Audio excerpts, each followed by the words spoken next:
Kevin's hand rested possessively on Brittany's lower back as they walked through the revolving doors of the Grand Meridian Hotel in Chicago. She wore a red dress that had cost more than most people earned in a month, a gift from him naturally. Eyes turned to the couple as they strode through the Italian marble lobby, and Kevin felt each gaze as a confirmation of his success, his power, his ability to conquer whatever he desired. Brittany was 26, with a body sculpted in private gyms and tanned skin from vacations on private islands.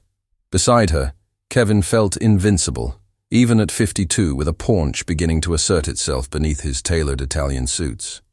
The annual Harrington Industries dinner promised to be the corporate event of the year. 500 guests, including shareholders, executives, and investors from across the country. Kevin had been executive vice president for 8 years, a position that guaranteed him not only a 7-figure salary, but also the respect and envy of his colleagues.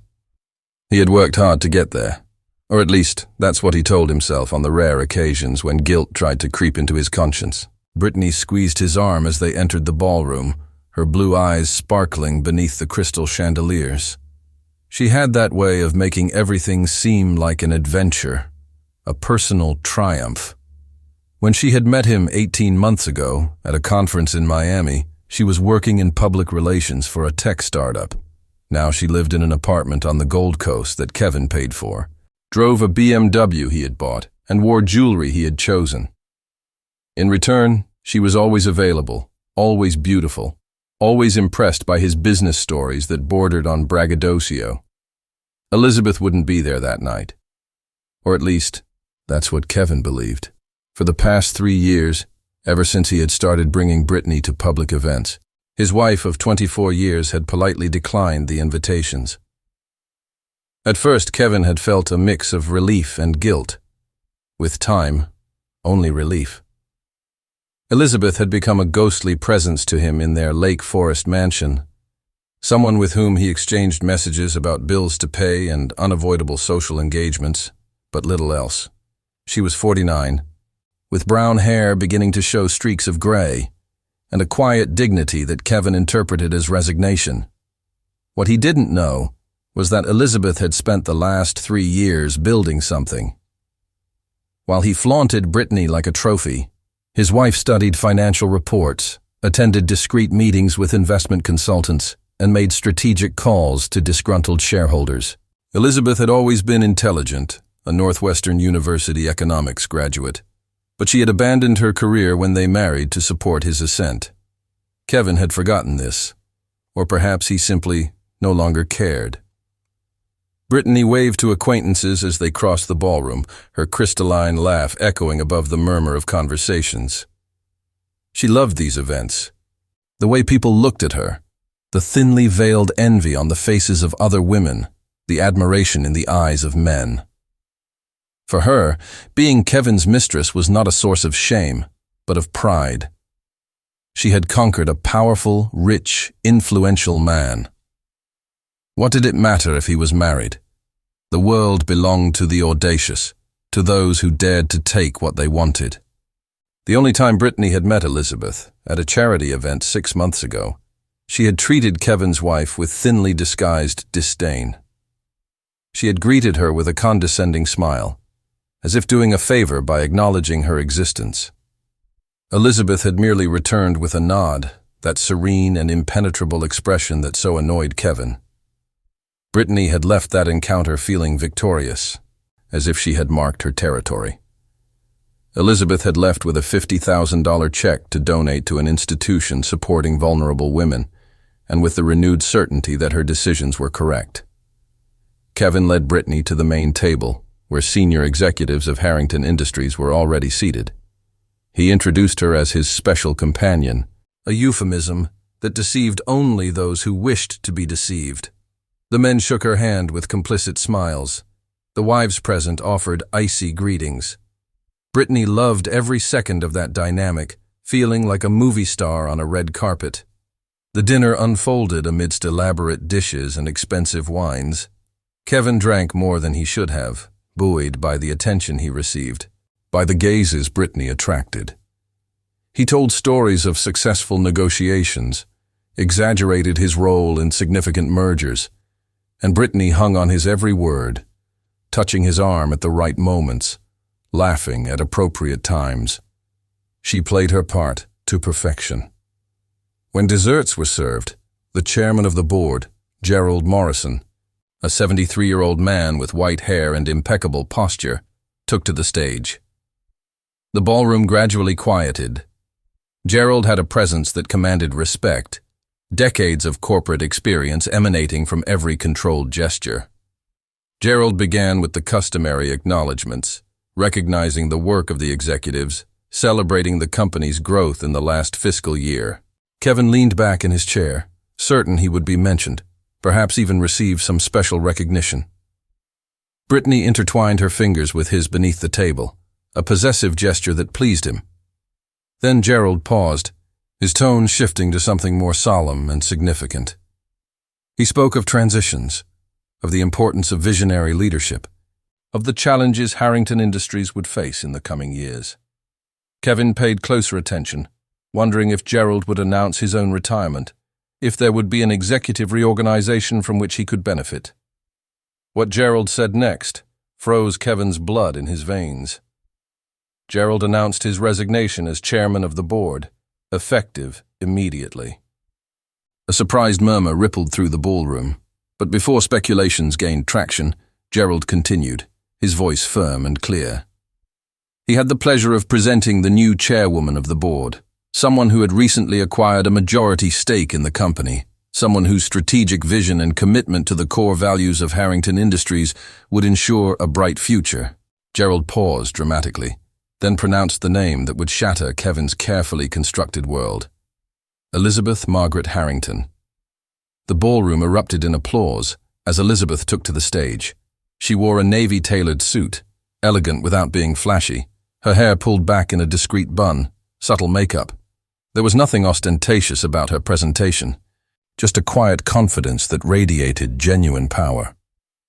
When she reached the microphone and turned to face the audience, her eyes met Kevin's for a brief moment.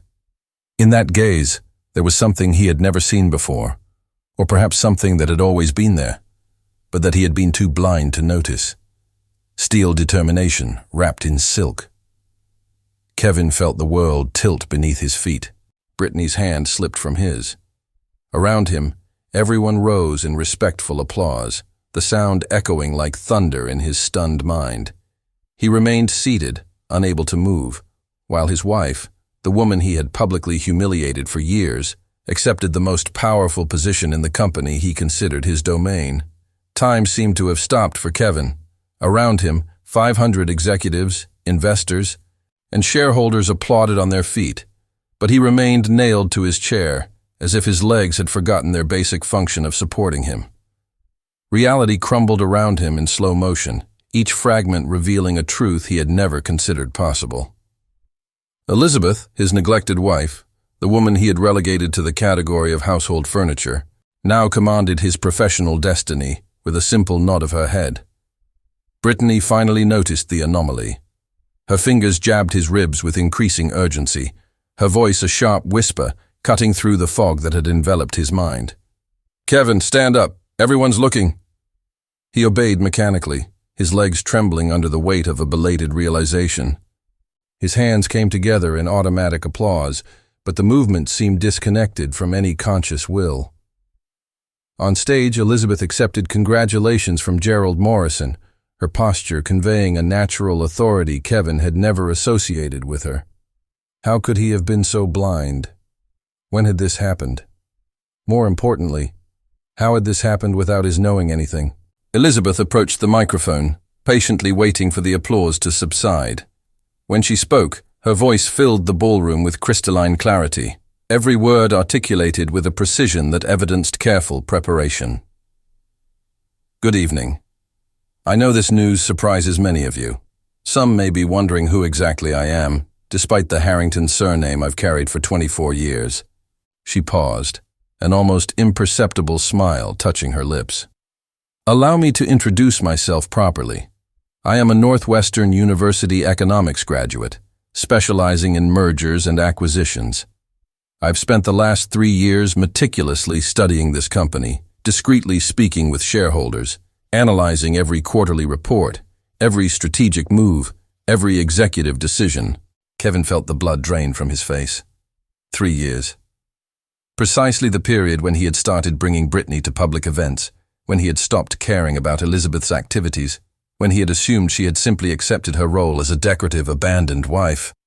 During that period, Elizabeth continued, her voice gaining strength, I identified not only opportunities for growth, but also areas of deep concern. Operational inefficiencies, conflicts of interest, decisions motivated more by ego than by sound business strategy.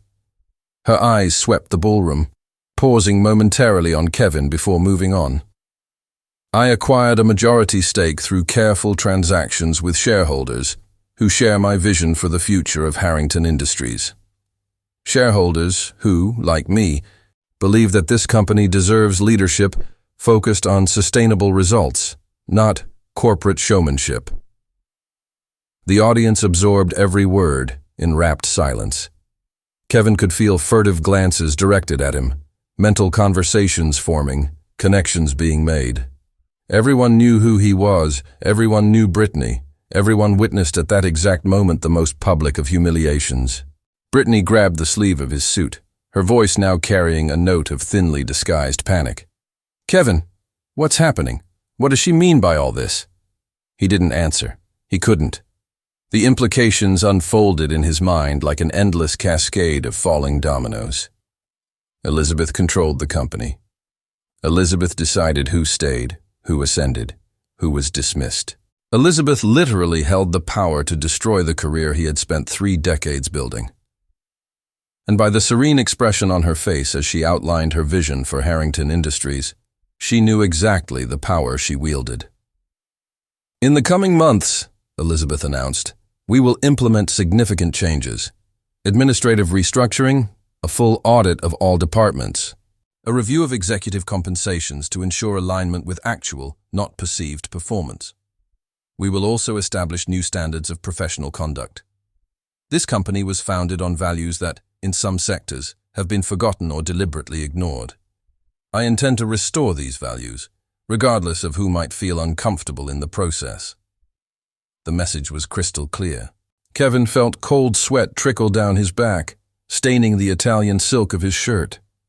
Beside him, Brittany began to grasp the gravity of the situation, her hand releasing his arm, her body subtly leaning away, as if physical proximity could contaminate her with the unfolding disaster.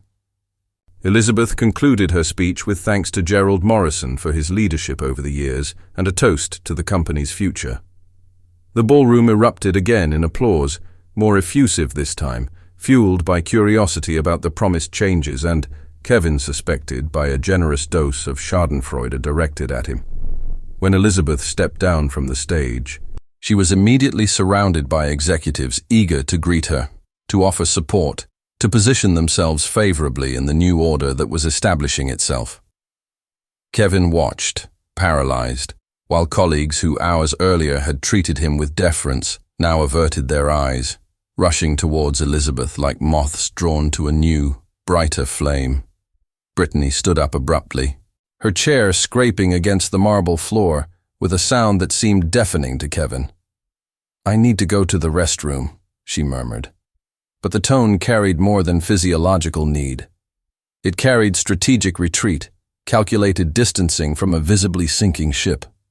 Kevin watched Brittany move away, her high heels clicking across the ballroom, her red dress like an alarm flag among the conservative corporate attire. She didn't look back. For the first time in 18 months, Kevin felt a pang of what might be clarity cutting through the panic. Brittany had never been there for him, only for what he represented: power, money, status. And now that Elizabeth had revealed herself to be the true holder of these things, how long would it take until Brittany simply disappeared from his life, like smoke dissipating in the wind? Gerald Morrison materialized beside Kevin, his sudden presence making him jump. The older man placed a hand on Kevin's shoulder, the gesture carrying a weight that went beyond the physical. Kevin, we need to talk. My office tomorrow at 9 a.m. It wasn't an invitation. It was a summons. Gerald moved away before Kevin could formulate a response, joining the group surrounding Elizabeth. Kevin remained alone at the table, an island of isolation amidst the sea of corporate celebration. Waiters circulated, offering champagne for continuous toasts. Animated conversations filled the air with speculations about the new leadership. And at the center of it all, Elizabeth graciously smiled, accepted congratulations, discussed strategies with people Kevin had considered unquestionable allies. His phone vibrated in his pocket. A message from Brittany.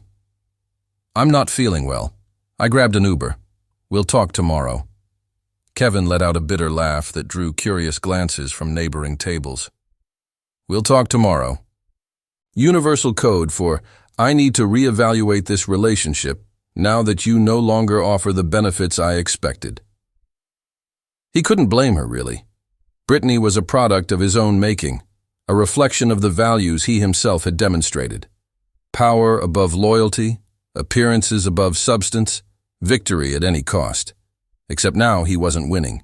He was being completely, methodically, publicly defeated by a woman he had underestimated so profoundly that he hadn't even noticed when she began building her empire literally under his nose. Kevin forced himself to stand, his legs still trembling but functional. He needed to get out of there, needed air, needed space to process the cataclysm that had just devastated his carefully ordered world.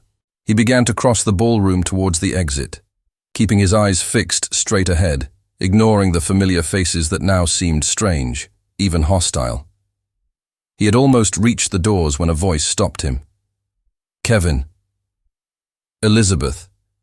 He turned slowly, preparing to face the woman who had just revealed herself as his nemesis. She was alone, having momentarily excused herself from the group of admirers. In the light of the chandeliers, Kevin noticed details he had neglected for years.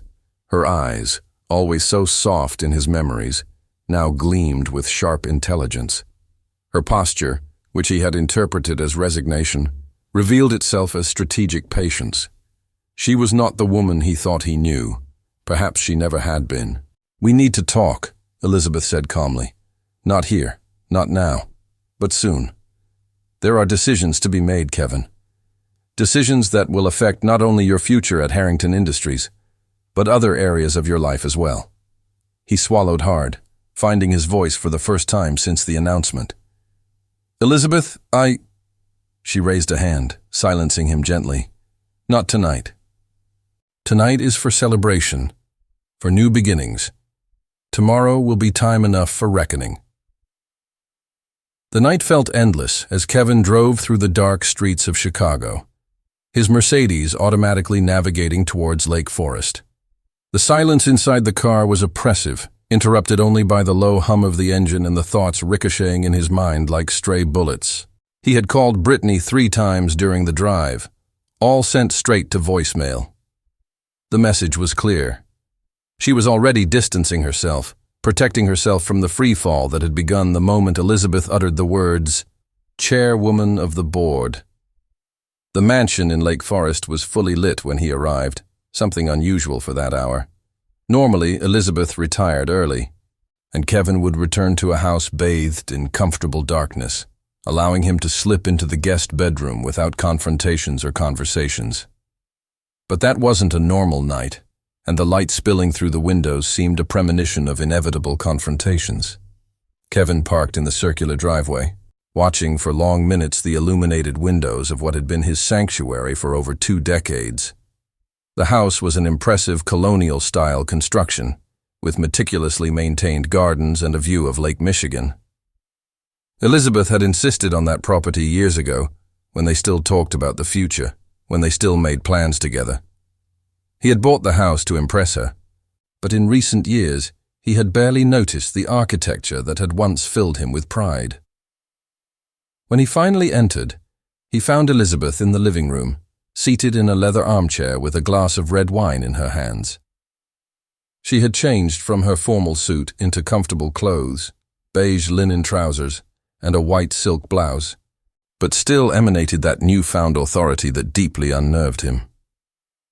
She didn't raise her eyes when he entered, merely took a calm sip of wine, as if waiting for him to gather the courage to speak first. Kevin stood in the doorway of the room, suddenly unsure how to inhabit a space he had always considered his territory. "You planned this to publicly humiliate me," he said finally, his voice coming out more accusatory than he had intended. "You knew I'd be there with Brittany. You wanted everyone to see." Elizabeth finally looked at him, and in that gaze there was a calculated coldness he had never witnessed. "I planned this to save a company that was being mismanaged and to regain control over my own life, Kevin. The fact that you chose to bring your mistress to the event had no influence on my agenda. The world doesn't revolve around you, though you seem to have forgotten that in recent years." The simplicity of the statement cut deeper than any shout could have. Kevin advanced into the room, his movements clumsy, as if he were navigating unfamiliar terrain. "How did you pull this off? The shares, the board. Gerald Morrison practically built that company. Why would he resign in your favor?" Elizabeth placed the glass on the side table with a precise movement. "Gerald is 73 and is tired. He watched Harrington Industries stray from the principles he helped establish. Executives more concerned with their mistresses and their egos than with sustainable growth. Reckless decisions motivated by vanity.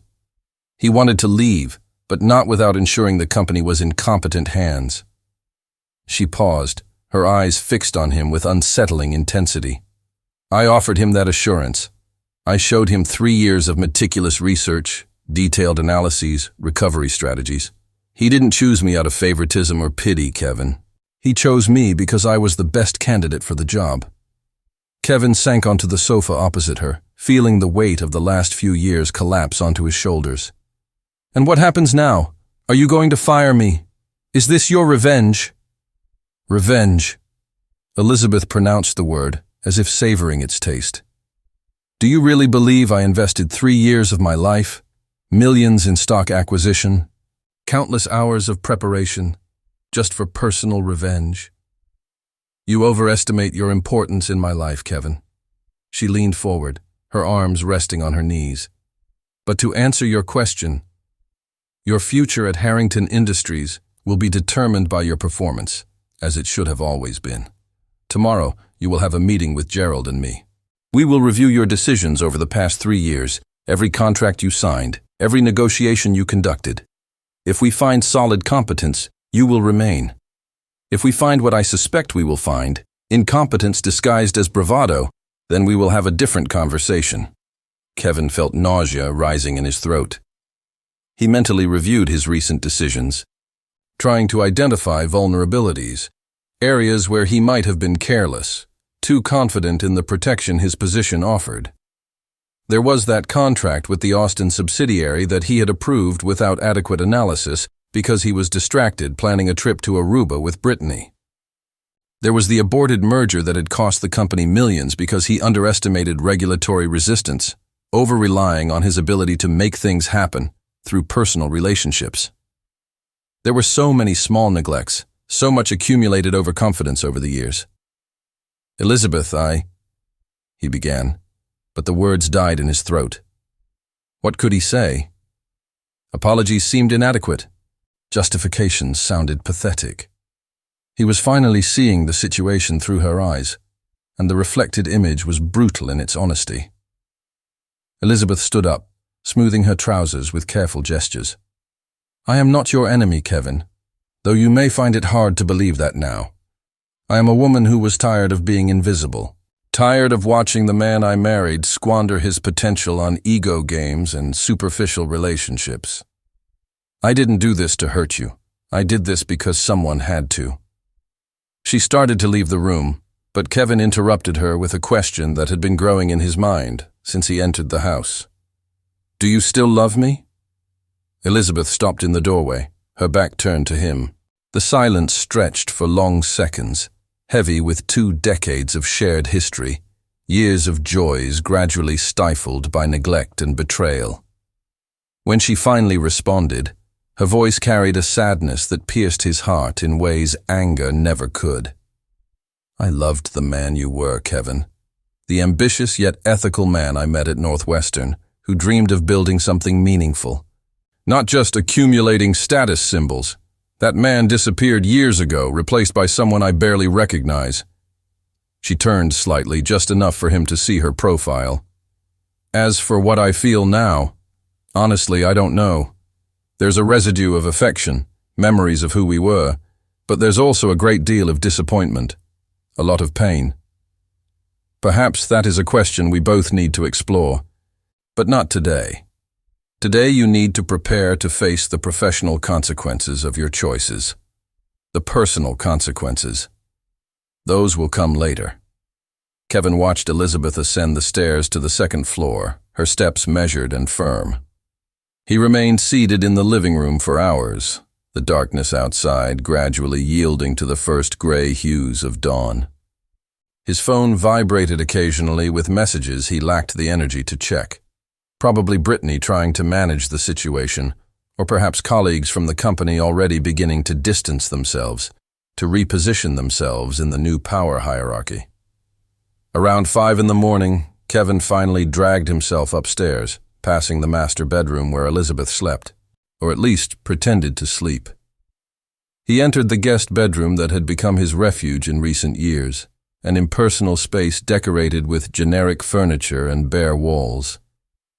He lay on the bed without undressing, staring at the ceiling as his mind processed the collapse of everything he had built. For the first time in years, Kevin allowed himself to think honestly about his choices. Brittany wasn't a partner. She was an accessory, an object designed to inflate his ego and impress men he didn't even particularly respect. Elizabeth, whom he had dismissed as irrelevant, had revealed herself to be the most strategic and capable person in his life, someone who played chess while he played checkers. His career, which he had considered unassailable, was built on foundations more fragile than he had imagined, vulnerable to the scrutiny that was surely coming.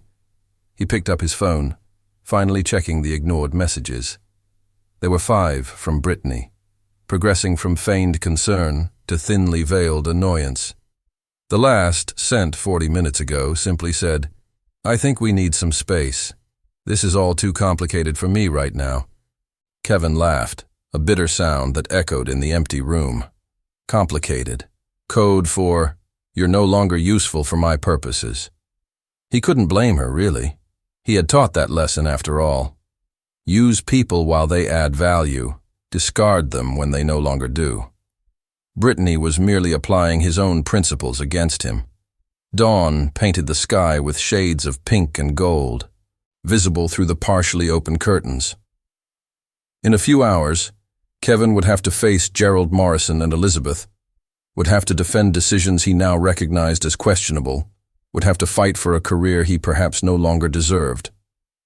But at that moment, lying in the guest bedroom of his own home, Kevin merely closed his eyes and allowed himself to feel the full weight of his choices, the true cost of years of arrogance and neglect. The reckoning was coming, and for the first time in decades, Kevin wasn't sure if he would survive it. Gerald Morrison's office occupied the southeast corner of the 42nd floor of Harrington Industries, with panoramic windows offering unobstructed views of Lake Michigan and the Chicago skyline. Kevin had been in that room dozens of times over the years, always with the confidence of one who belonged to that world of polished mahogany and carefully curated corporate art. But that morning, entering at 9 o'clock with only 3 hours of restless sleep weighing on his shoulders, he felt like an intruder, an imposter about to be unmasked. Elizabeth was already there, seated in one of the leather armchairs opposite Gerald's desk, a thick folder resting on her lap. She wore another impeccable suit, this one charcoal-toned with discreet silver details, and her hair was pulled back in a low ponytail that accentuated the elegant bone structure of her face. When Kevin entered, she briefly raised her eyes, a silent greeting that carried neither hostility nor warmth, just professional acknowledgement of his presence. Gerald gestured to the empty chair beside Elizabeth. Kevin hesitated, preferring to maintain physical distance, but the room's configuration offered no alternatives. He sat down, keeping his hands firmly placed on the armrests of the armchair to avoid any nervous gesture that might betray his growing anxiety. "Kevin," Gerald began, his voice carrying the same quiet authority that had commanded boardrooms for 5 decades. "Thank you for coming. I know last night was challenging for you. But we have urgent matters to discuss, and postponing this conversation would only prolong the inevitable." The inevitable. The word hung in the air-conditioned room like a sentence yet unpronounced. Kevin forced himself to maintain eye contact with Gerald, refusing to show weakness so early in what would surely be a brutal interrogation. Elizabeth opened the folder, revealing stacks of documents organized with obsessive precision. She spent the first few minutes reviewing acquisitions Kevin had overseen in the last 18 months. Each presented with financial analyses he recognized as his own work, but now annotated with observations in red ink, highlighting discrepancies, overly optimistic projections, inadequate due diligence. "The acquisition of Tech Vision Solutions last March," Elizabeth said, her voice remaining professional even as she dissected his errors. "You recommended an investment of $42 million, projecting a 15% return in the first year. Actual numbers show losses of $8 million, with the subsidiary operating 23% below initial projections." She slid a series of charts across the table towards him. "Can you explain the discrepancy between your analysis and reality?" Kevin picked up the documents, his eyes scanning numbers that seemed like materialized accusations. He remembered that negotiation, remembered pressuring his team to expedite the process because he wanted to close the deal before a planned trip with Brittany to Santorini. He had relied on the Tech Vision CEO's assurances without proper verification, assuming his business intuition would compensate for any gap in formal research. "The tech market is volatile," he responded, hating the defensive tone that seeped into his voice. "Projections are just that, projections. They don't always reflect unpredictable variables." "Unpredictable variables," Elizabeth repeated, and there was something dangerous in the calmness of her tone. "Except that 3 different analysts in our finance department raised concerns about Tech Vision, pointing out precisely the problems that materialized. You disregarded these warnings and proceeded based on, and I quote your own memo, strong personal relationship with leadership and trust in growth potential not reflected in current numbers." She paused.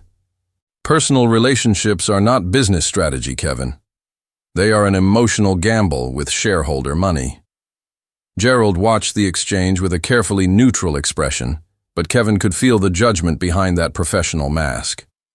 The man he had considered a mentor was watching his competence being systematically dismantled and did nothing to intervene or defend. The message was clear. Kevin was on his own.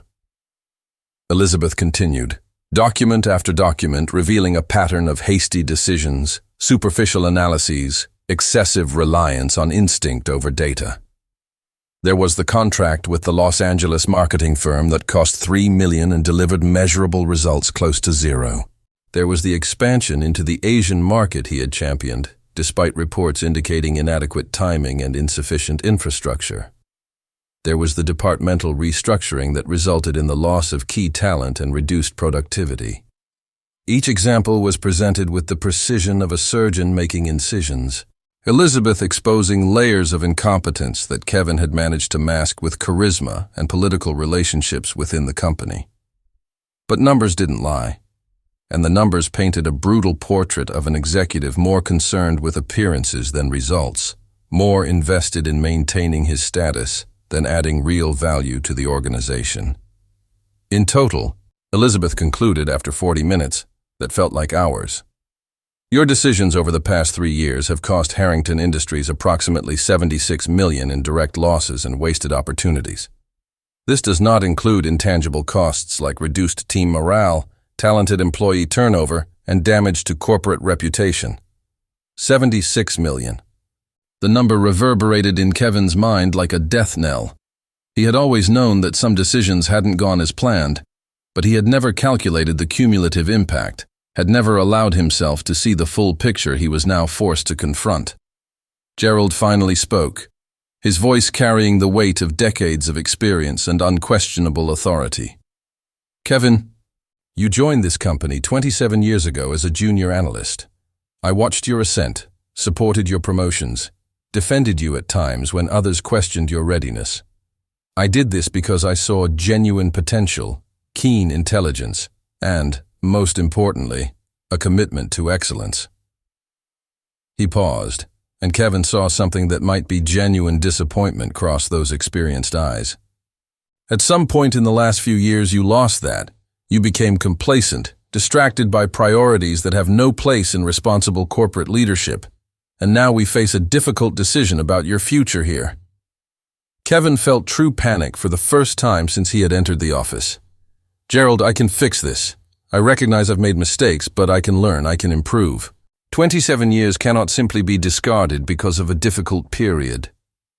"A difficult period," Elizabeth intervened softly, "that lasted 3 years and cost the company tens of millions." She closed the folder, her movements deliberate. "But Gerald and I are not here to simply fire you, Kevin. We are here to offer an alternative." Kevin turned to her, surprised. He expected summary execution, not negotiation. Elizabeth held his gaze, and for the first time that morning, he saw something beyond clinical professionalism in her expression. Perhaps a trace of the woman who had once loved him, who still carried memories of who they had been together. "You will be demoted from executive vice president to director of business development," Elizabeth explained. "Your compensation will be reduced by 40%, reflecting your new level of responsibility and, frankly, your recent performance. You will report directly to me, and every significant decision will require my approval before implementation. You will participate in intensive executive training over the next 6 months, focusing on data analysis, risk management, and ethical leadership. If you demonstrate genuine improvement, a rebuilding of competence, there is a possibility of future advancement. If not, our professional relationship will terminate." Kevin absorbed the terms, each word a small death of the ego he had nurtured for years. Public demotion, loss of autonomy, constant supervision by his own wife who was now also his corporate superior. It would be humiliating, uncomfortable, a daily test of his ability to swallow pride and accept responsibility for his failures. But the alternative was immediate unemployment, a destroyed reputation across the industry, total loss of everything he had built over almost 3 decades. Seen in that light, Elizabeth's offer was not punishment. It was mercy. It was a lifeline thrown to a drowning man, even if that rope came with stringent conditions and relentless oversight. "I accept," Kevin said, the words coming out harder than anything he had ever uttered. "I accept the terms, and I will do everything necessary to prove I deserve this second chance." Gerald nodded, visible satisfaction on his features. "Good. I will make the official announcement this afternoon. You will have 1 week to transition your current responsibilities to your successor, whom Elizabeth will name shortly. Use that time wisely, Kevin. Show grace in this transition, and it will be remembered. Create problems, and the consequences will be severe." Elizabeth stood up, signaling the end of the meeting. Kevin followed her, his legs still unsteady but functional. When they reached the door, she lightly touched his arm, making him pause. "This is not revenge," she said softly, for only him to hear. "This is an opportunity. What you do with it depends entirely on you." Kevin walked out of Gerald's office and crossed the familiar corridor towards the elevator, aware of curious glances from assistants and colleagues who had surely already heard rumors about the meeting. News traveled fast in corporate environments, and his fall from grace would be fodder for hallway conversations for weeks. When the elevator doors closed, temporarily isolating him from the world that had just turned upside down, Kevin finally allowed his professional mask to drop. He leaned against the mirrored wall, facing his reflection with brutal honesty. The man looking back looked tired, defeated, but perhaps, for the first time in years, genuinely awake. His phone vibrated.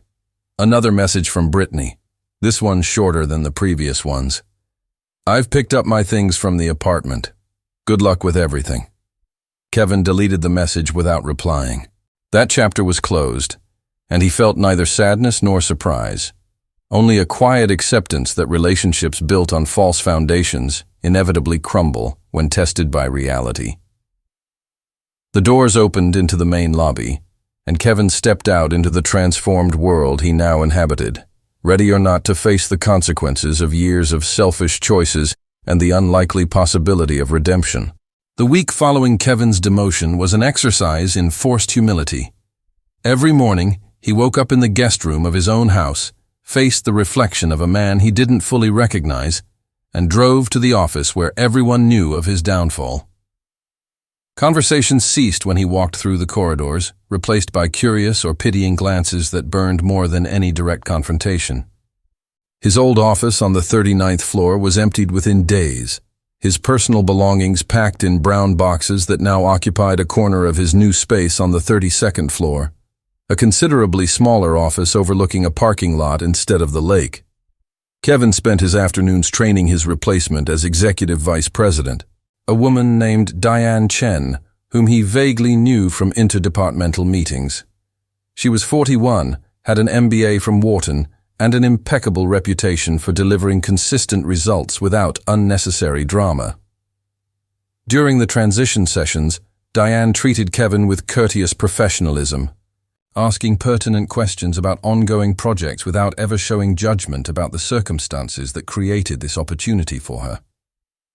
Her discretion made the process simultaneously easier and more painful, a constant reminder that the corporate world kept turning, indifferent to any individual's ego wounds. Elizabeth maintained a professional distance during that first week, communicating primarily through formal memos and meetings scheduled with military precision. Kevin occasionally encountered her in the elevators or corridors, and in those brief moments she greeted him with polite nods that offered no insight into her thoughts or feelings. At home, they existed in separate orbits, Elizabeth working late in her newly established home office, Kevin retreating to the guest room after silent dinners consumed at opposite ends of the dining table. On Friday afternoon, when Kevin finalized his last transition meeting with Diane, he felt a strange mix of relief and disorientation. The phase of public humiliation was complete, but what came next remained uncertain. He checked his electronic calendar and found a meeting scheduled for Monday at 8 in the morning with Elizabeth and a name he didn't recognize. Dr. Marcus Wellington, Executive Development Consultant. The weekend stretched before him like a void to be filled. Brittany had completely vanished from his life, her calls ceasing after that last laconic message. The Gold Coast apartment he maintained for her was now empty, according to the building doorman Kevin had called in a moment of weakness. His corporate friends, men with whom he played golf and drank expensive whiskey, suddenly had conflicting commitments whenever he suggested meeting. The loneliness Kevin experienced was deeper than mere physical isolation. It was the realization that relationships built on hierarchy and mutual utility evaporated when those foundations crumbled. On Saturday afternoon, he found Elizabeth in the backyard garden of the estate, kneeling among rose beds she had cultivated for years. Kevin watched for a few minutes from the veranda, studying the way she worked with serene concentration, her gloved hands pruning dead branches and adjusting supports. There was something meditative in her movements, a piece he couldn't remember seeing in her recently, or perhaps had never noticed, because he was always too busy looking elsewhere.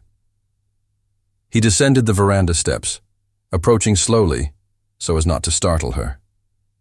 Elizabeth looked up when his shadow fell over the flower beds, wiping a strand of hair from her face with the back of her gloved hand. "Do you need something?" she asked, her voice neutral but not hostile. Kevin shoved his hands into the pockets of his sweatpants, feeling inappropriately casual in front of her. "I just wanted to talk, about everything, I guess, if you have time." Elizabeth considered for a moment, then nodded, taking off her gardening gloves and gesturing toward the wooden bench under a century-old oak tree in the corner of the garden. They sat with respectful space between them, the afternoon air carrying the fragrance of roses and freshly cut grass. "How are you dealing with the changes?" Elizabeth asked, surprising him by taking the initiative in the conversation. Kevin let out a humorless laugh. "Honestly, it's humiliating. Every day is a reminder of how much I've failed, how many people I've disappointed. But it's also enlightening, in a strange way. I'm seeing things I ignored for years, patterns I refused to acknowledge. Elizabeth pulled her knees to her chest, wrapping her arms around them in a gesture that made her look younger, more vulnerable. That was the intention. Not the humiliation specifically, but the awakening. You were so consumed by maintaining appearances that you lost touch with substance, with who you really are, or who you used to be. When did you decide to do this? Kevin asked. Take over the company, restructure my life. When did it start? Elizabeth looked at the lake in the distance, its waters shimmering under the afternoon sun. Remember that charity event 3 years ago? When you first showed up with Brittany in public, and I was there to present the foundation's donation? Kevin remembered. He had assumed Elizabeth wouldn't attend, but she had appeared impeccably dressed, smiling gracefully as she handed over a generous check. He had felt a moment of discomfort when her eyes met his across the crowded room, Brittany hanging from his arm like an expensive accessory. But the moment passed quickly, forgotten in the haze of champagne and superficial conversations. I decided that night, Elizabeth continued. I watched you parading that girl, so proud of your conquest, so oblivious to what you were destroying. Not just our marriage, although that was significant, but your own integrity. You were becoming a caricature, Kevin. A corporate cliché without self-awareness or real purpose beyond feeding your ego. She paused. I decided that night that I would no longer be complicit in your self-destruction. That I would reclaim my own power and, in the process, perhaps force you to find yours again. The raw honesty of her words cut through Kevin's defenses, leaving him exposed in ways he was only beginning to process. I'm sorry, he said. And for the first time, the words carried genuine weight, not just an automatic apology to smooth over an uncomfortable situation. I'm sorry for everything. For neglecting you. For disrespecting our marriage, for becoming someone I don't even recognize myself. I don't know if apologies are enough, or if they can change anything, but I need you to know they are sincere. Elizabeth finally looked at him, and Kevin saw tears glistening in her eyes, the first display of vulnerable emotion she had allowed since everything began. I want to believe that, Kevin, but apologies are just words. What matters now is what you do, how you rebuild, not just your career, but who you are as a person. They sat in silence for long minutes, the weight of 2 decades of shared history hanging between them like a mist that could dissipate or solidify into something new. Kevin didn't know what the outcome would be, but for the first time in years, he genuinely cared. Not because Elizabeth now held power over his career, but because she was the person who knew him best, who had seen his potential when he was young and ambitious in purer ways, and who deserved better than he had offered. Dr. Wellington on Monday, Kevin said eventually. What should I expect? Marcus is a consultant specializing in executive reconstruction. He works with leaders who have lost their way, helping them identify destructive patterns and develop healthier alternatives. You will meet with him twice a week for the next 6 months, in addition to participating in monthly group workshops. It will be uncomfortable, confrontational at times, but necessary if you genuinely want to change.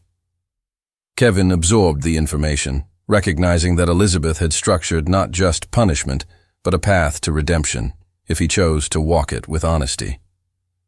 And what about us? Our marriage? Is there anything to be saved, or is this purely about my professional recovery? Elizabeth stood up from the bench, smoothing her gardening clothes. I don't know, Kevin. Honestly, I don't know.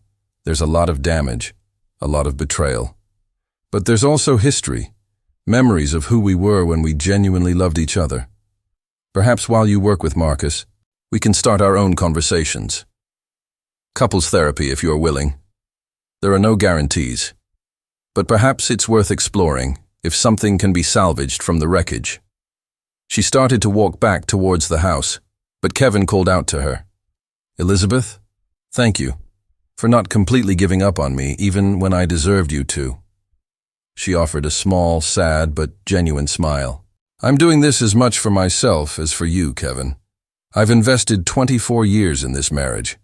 Before discarding it completely, I need to know if I tried everything I could to save it. But you need to understand that this is not a guarantee of reconciliation. It's just a chance, and you'll have to work harder than you've ever worked for anything to deserve that chance." Kevin watched Elizabeth disappear inside the house, her steps firm and confident. He remained in the garden as the afternoon gave way to dusk, watching the colors change in the sky, thinking about choices and consequences, about who he had been and who he could become if he had the courage to face uncomfortable truths. In his pocket, his phone vibrated. He checked the screen, half expecting another message from Brittany, but it was an email notification. The executive training program started on Monday, with a detailed agenda for the next 6 months. Kevin opened the attachment, scanning sessions on ethical leadership, emotional intelligence, data-driven decision-making, personal accountability. It would be intense, challenging, probably painful in its demand for honest self-examination. But for the first time in a long time, Kevin felt something beyond despair or defeat. He felt a tiny spark of something that could, eventually, transform into hope.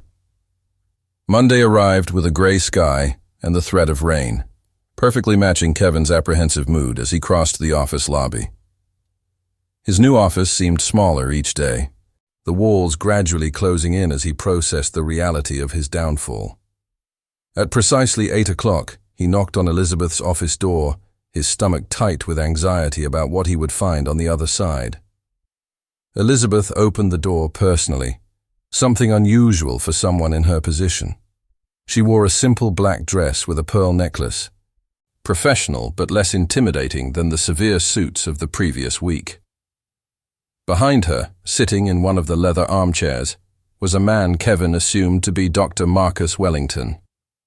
Marcus had an appearance that defied easy categorization. His early 60s were evident in his graying hair and wrinkles around his eyes, but his posture conveyed the energy of someone decades younger. He wore a tweed blazer over dark jeans, a combination that suggested intellectualism without pretentiousness. When he stood to greet Kevin, his handshake was firm but not domineering, and his brown eyes studied Kevin with an intensity that seemed to penetrate beyond superficial defenses. "Kevin, pleasure to meet you," Marcus said, his voice carrying a slight British accent Kevin hadn't expected. "Elizabeth has told me quite a bit about your situation. I've been working with executives in transition for 15 years, and I can assure you that, while the process is uncomfortable, it can be deeply transformative if you are genuinely willing to engage." Kevin forced a smile, sitting in the indicated chair. Elizabeth took a position behind her desk, a silent observer of the dynamic that was beginning to unfold. Marcus pulled up a chair, positioning himself directly in front of Kevin, eliminating any physical barrier between them. "Let's start with a simple question," Marcus said, leaning slightly forward. "Why are you here?" The question caught Kevin off guard with its direct simplicity. "Because Elizabeth and Gerald gave me an ultimatum. Participate in the training or lose my job?" Marcus nodded, an expression that could be disappointment or expectation crossing his features. "That's the superficial, the obvious answer, but I'm not interested in answers you've rehearsed or that you believe I want to hear. I'm asking, at the most fundamental level, why are you sitting in this chair right now? What do you hope to gain from this process?" Kevin looked at Elizabeth, searching for a clue on how to answer, but she maintained a neutral expression, offering no assistance. He turned his attention back to Marcus, forcing himself to honestly consider the question. "I want to understand how I got here," Kevin said finally, his voice lower, more uncertain. "How I became someone I don't respect, someone who made choices I'm now ashamed of.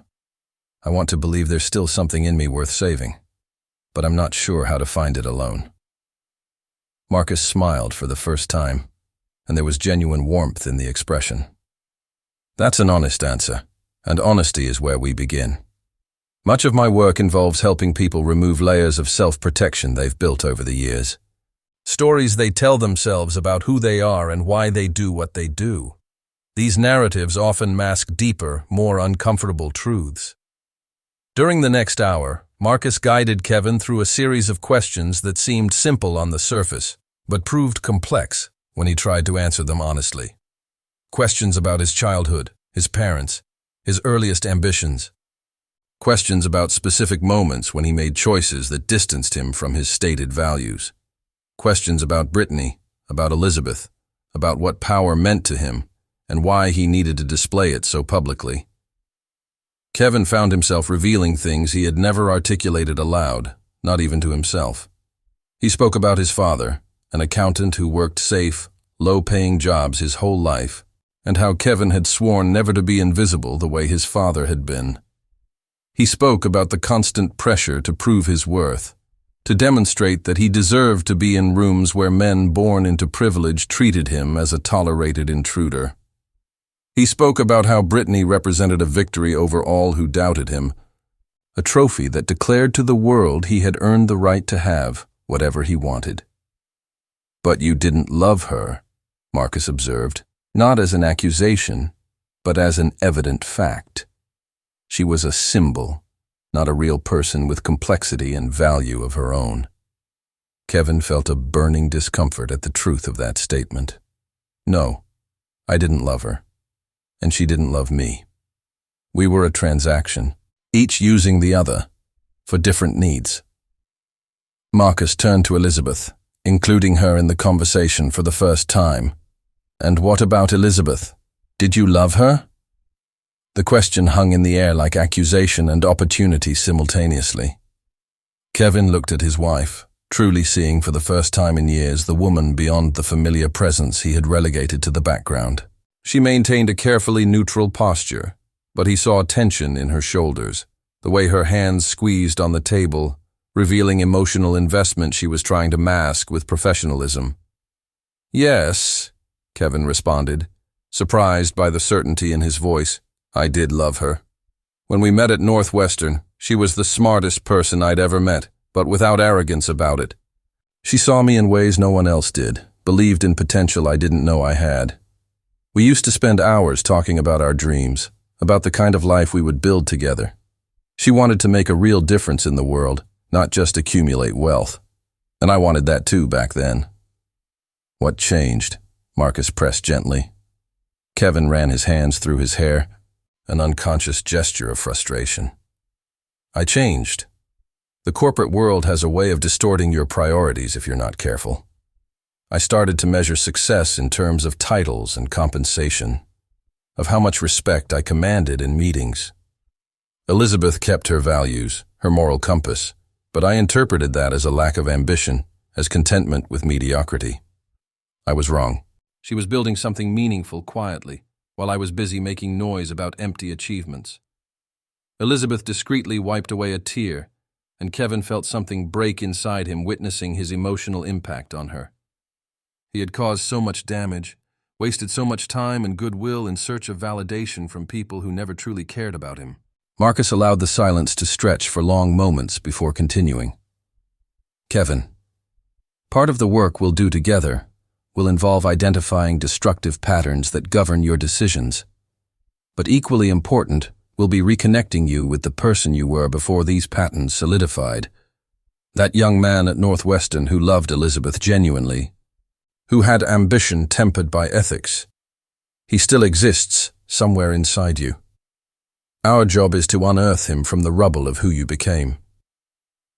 The session continued for another 30 minutes. Marcus outlining the training program that would consume the next 6 months of Kevin's life. There would be individual sessions twice a week, monthly group workshops with other executives in reconstruction, assigned readings on ethical leadership and emotional intelligence. There would also be a practical component, where Kevin would be assigned to work with lower-level employees at Harrington Industries, relearning humility and perspective he had lost in his ascent. When the meeting finally ended, Kevin felt simultaneously exhausted and strangely energized. The path ahead would be difficult, requiring honest confrontation with failures he had spent years avoiding. But there was also a sense of relief in finally naming his dysfunctions, in having structure and support for genuine change. Elizabeth walked Kevin to the door, Marcus having already left to give them privacy. In the corridor, away from curious corporate ears, she lightly touched his arm. "You were brave today," she said softly. "Honesty of that level isn't easy, especially with an audience." Kevin covered her hand with his, the first genuine physical contact they had shared in months. "Elizabeth, I know I have a long road ahead, and I'm not asking for immediate forgiveness or reconciliation, but I want you to know that I am committed to this, not just because my job depends on it, but because I want to be someone you can respect again. Someone I can respect." She studied his face for a long moment, looking for signs of sincerity or manipulation. Whatever she saw seemed to satisfy her, because she offered a small but genuine smile. "I've scheduled our first couples therapy session for Thursday evening, if you're still willing." "I'll be there," Kevin promised. "No excuses, no distractions, just the two of us, trying to figure out if there's anything that can be rebuilt." They parted ways in the hallway, each returning to their offices and responsibilities. Kevin sat at his smaller desk, looking through the window at the monotonous parking lot that had replaced his lake views. But for the first time in days, the sight didn't depress him. It was just different, and different wasn't necessarily worse. It was simply a new reality he needed to accept and inhabit with grace. His phone chimed with a message from Diane Chen, his replacement, requesting information about a client Kevin had neglected to follow up with properly. He typed a detailed response, including context he should have provided during the transition, but had omitted out of embarrassment about his failings. This time, he chose honesty over self-protection, admitting where he'd dropped the ball and offering suggestions for course correction. Small steps, Kevin reminded himself. Genuine change wouldn't happen all at once, but through thousands of smaller choices, each aligning him closer to the person he wanted to become.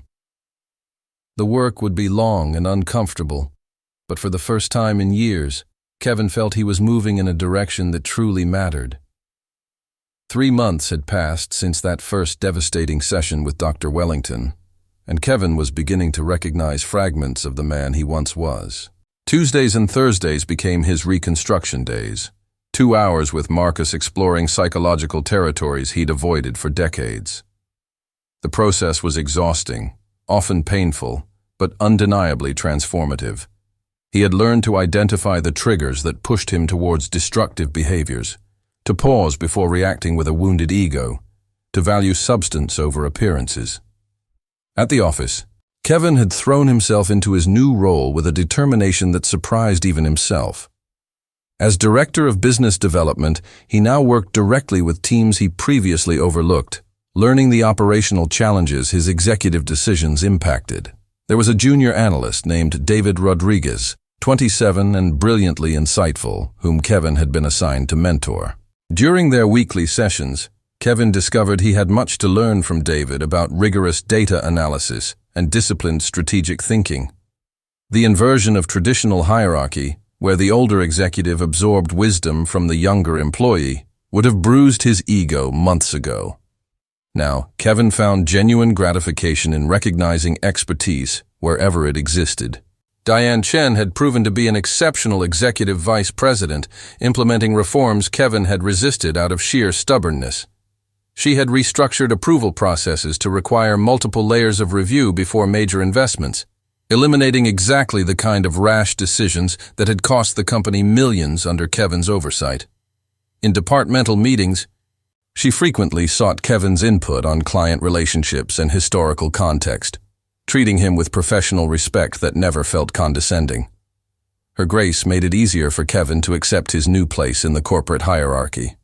Elizabeth had maintained a careful professional distance during those first few months.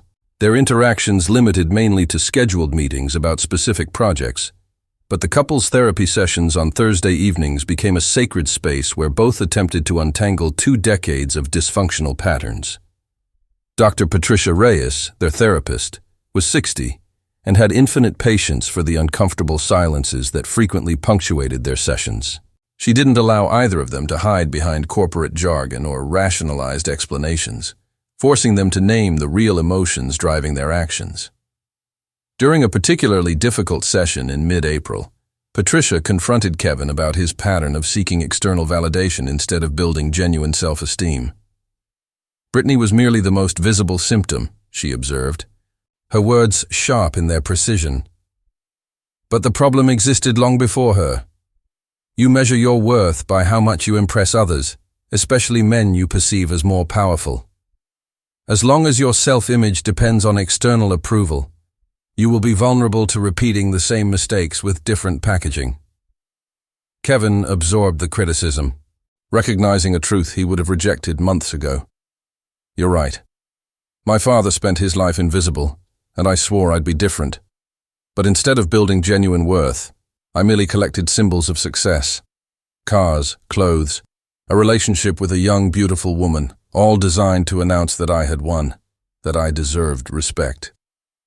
Elizabeth spoke for the first time in long minutes, her voice carrying contained emotion. And I became invisible in the process, the reliable wife at home, managing the estate, appearing at events when absolutely necessary. You stopped seeing me as a real person with my own needs and ambitions.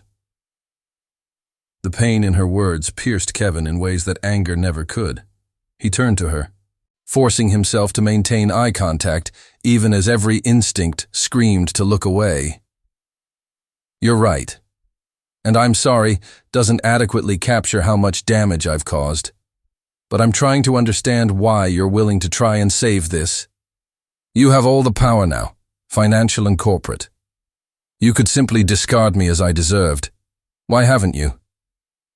Elizabeth interlaced her fingers, studying them as if they held answers to questions she was still exploring herself. Because 24 years means something, even when they're painful. Because the man I loved still exists somewhere beneath the layers of insecurity and distorted ambition. And because I needed to prove to myself that I tried everything before giving up. She finally looked at him. But you need to understand that I'm here conditionally. I'm not promising reconciliation or a future together. I'm merely exploring if there's enough of a foundation to rebuild something worth preserving. Patricia allowed silence to settle, as both processed the raw honesty of their admissions. Then she introduced an exercise that would redefine the trajectory of their journey. I want you to spend a weekend together, away from Chicago, away from work and family responsibilities.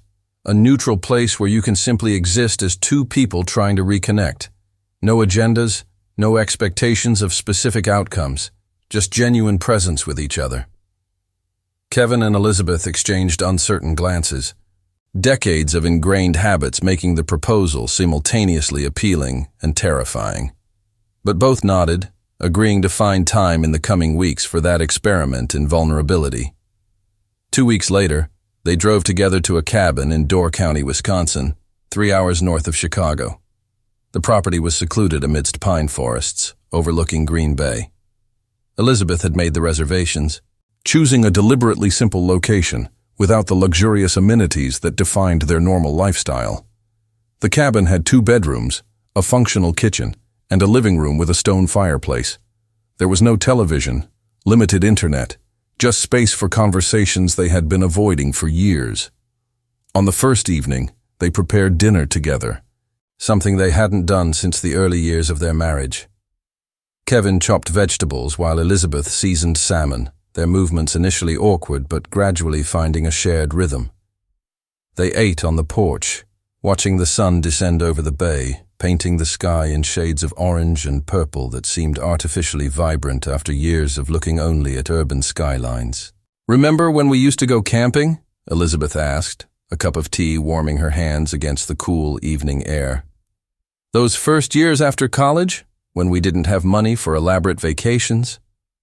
Kevin smiled at the memory, surprised by the fondness that accompanied the recollection. Yellowstone National Park. That bear that almost broke into our tent because you insisted on keeping granola bars in your backpack. You screamed like a child, Elizabeth laughed, the sound genuine and uninhibited in a way Kevin hadn't heard in years. And then you spent the next night sleeping in the car because you were convinced it would come back. We were happy then, Kevin said softly, before I started chasing things that didn't matter, neglecting the only thing that truly did. Elizabeth set her cup aside, pulling a blanket over her shoulders against the increasing chill. We weren't perfect even then, Kevin. I had my own ambition, my own dreams that I abandoned far too easily. Part of the resentment I developed wasn't just about your betrayals, but about my own choices to become invisible. I allowed it to happen, accepted a secondary role because it seemed easier than fighting for equal space. The admission surprised Kevin, offering a perspective that complicated a simple narrative of villain and victim. So we both lost parts of ourselves in the marriage, but you found your way back. How did you do that? Elizabeth considered the question carefully, watching the stars begin to emerge in the darkening sky. I stopped waiting for your permission or validation. I stopped defining my worth through how much you valued me. I remembered who I was before we got married, the ambitions I had, the confidence I possessed. And I decided to reclaim those things, not in opposition to you, but independently of you. They sat in contemplative silence, the sound of waves lapping the shore providing a quiet soundtrack for the thoughts each processed. Kevin felt a shift within himself, less defensive, more open. Here, away from corporate pressures and social judgments, he could simply be a flawed human trying to understand and be understood. On the second day, they hiked trails that snaked through the forests, stopping occasionally to admire views of the bay or observe birds Elizabeth identified with knowledge Kevin had never known she possessed.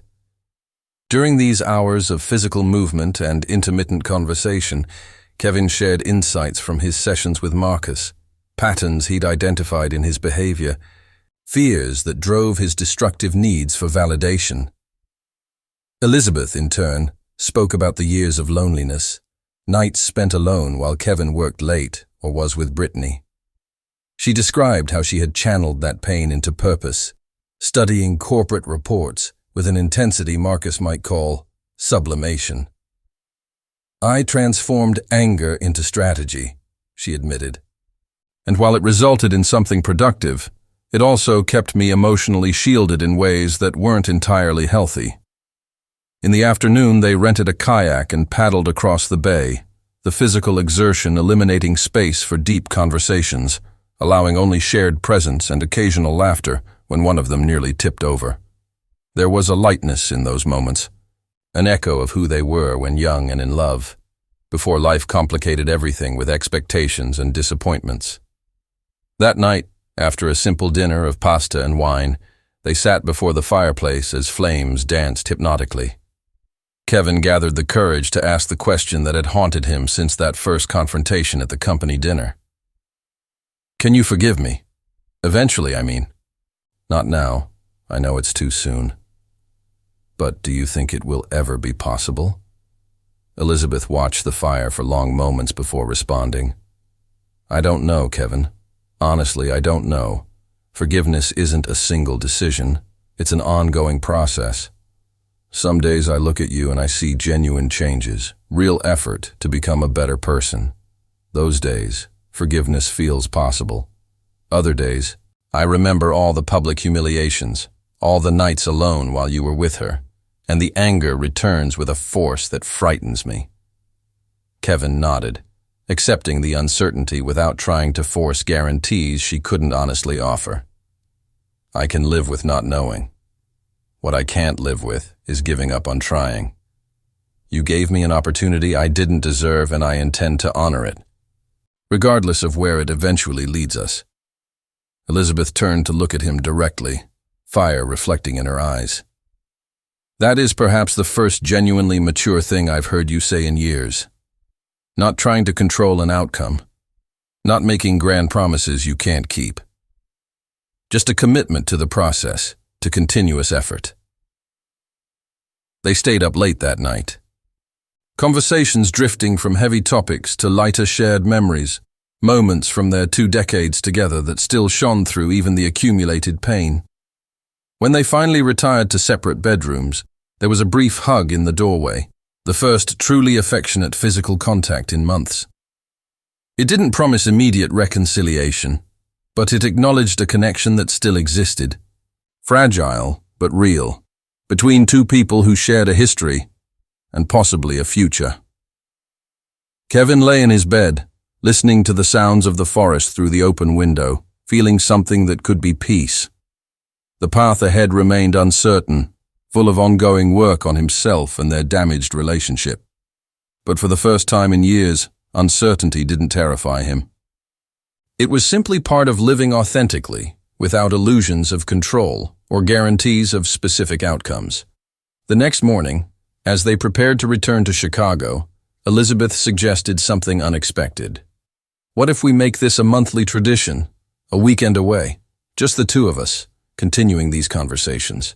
No pressure to decide the future of the marriage, just a continued exploration of who we are now and who we want to become. Kevin agreed immediately, gratitude filling him for her continued willingness to invest in possibilities instead of simply discarding the past. During the drive back, they drove in comfortable silence, rural landscapes gradually giving way to suburbs and eventually to the urban density of Chicago. When they arrived at the mansion in Lake Forest, there was a thick envelope in the entryway. Kevin recognized the Harrington Industries logo. Inside, he found a formal evaluation of his first 3 months in the Executive Development Program. Marcus and Diane co-signed the document, highlighting genuine progress in key areas while identifying areas that still required significant work. The conclusion recommended continuation in the program for the next 3 months, with the possibility of limited promotion if the positive trajectory continued. Elizabeth read the document over his shoulder, her close presence sending a current down his spine. "You're doing well," she said softly. "Better than I expected, honestly." Kevin turned to face her, seeing not just his boss or estranged wife, but a complex woman who had chosen to offer grace when punishment would have been easier. "I won't waste this," he promised. "Whatever happens between us personally, I will continue the work of becoming someone who deserves the opportunity you've given me." Elizabeth touched his face briefly, a gesture that carried tentative tenderness. "I know, and that, more than anything, is why I'm still here." They walked together into the house they shared but had inhabited separately,